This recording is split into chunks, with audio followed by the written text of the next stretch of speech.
Pandian store சீரியல்ல இன்னைக்கு என்ன நடந்திருக்கு அப்படிங்கிறத பார்க்கலாம். நிச்சயதார்த்தத்துக்காக புடவை எடுக்கிறதுக்காக வந்திருந்தாங்க இல்லையா? புடவை கடைக்கு. ரொம்ப நேரமா புடவை எடுத்துக்கிட்டே இருக்கிறாங்க.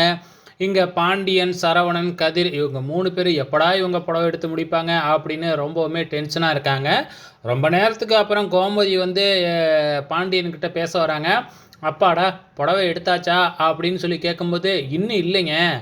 எத்தனை ஆயிரத்துக்கு புடவை எடுக்கிறதுன்னு சொல்லுங்க. அத கேட்டுட்டு போறதுக்காக தான் வந்தேன்." அப்படின்னு சொல்றாங்க. "ஏம்மா இவ்வளோ நேரம் புடவைய தேடிட்டு, அப்புறம் இப்போ வந்து எவ்வளவுக்கு எடுக்கணும்னு கேட்குறீங்களா?" அப்படிங்கிற மாதிரி தான் இருக்கு.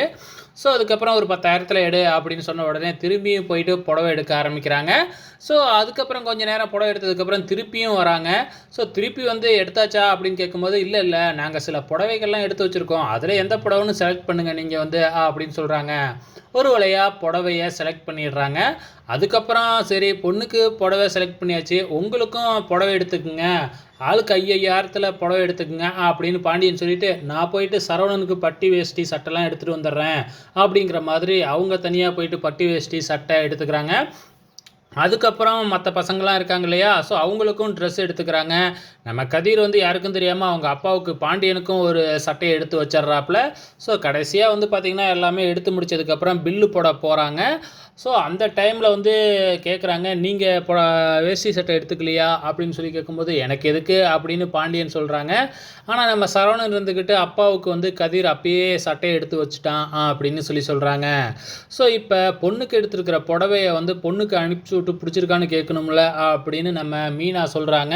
"ஆமால்ல" அப்படின்னு சொல்லிட்டு உடனே ஃபோட்டோ எடுத்து பொண்ணுக்கு அனுப்பி பிடிச்சிருக்கான்னு கேளு அப்படின்னு சொல்றாங்க.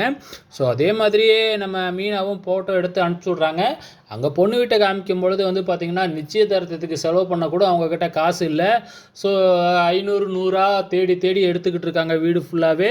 ஸோ அந்த டைம்ல தான் அந்த ஃபோட்டோ வருது. ஸோ ஃபோட்டோ வந்த உடனே அத கேட்டுட்டு எல்லாருமே பார்க்குறாங்க. எல்லாருக்குமே புடிச்சிருக்கு. ஆனா பொண்ணுக்கு தங்கமயிலுக்கு மட்டும் டிசைனே பிடிக்கவே இல்ல. இருந்தாலும், "ஏய் உனக்காக புடவ எடுத்திருக்காங்க, புடிச்சிருக்குன்னு சொல்லு" அப்படின்னு மெசேஜ் போட சொல்றாங்க. ஸோ தங்கமயிலும் அத கேட்டுட்டு வந்து பார்த்தீங்கன்னா, மெசேஜ் போட்டு விடுறாங்க. "இந்த பொண்ணு பாரு, நம்ம எடுத்ததுக்காக புடவ புடிச்சிருக்குன்னு சொல்லியிருக்கே, அப்பன்னா நல்ல பொண்ணா தான் இருக்கும்" அப்படின்னு சொல்லிட்டு, இங்க நம்ம கோமதியும் பேசிக்கிட்டு இருக்காங்க. ஸோ வெயிட் பண்ணி பார்க்கலாம், நாளைக்கு என்ன நடக்குதுன்னு.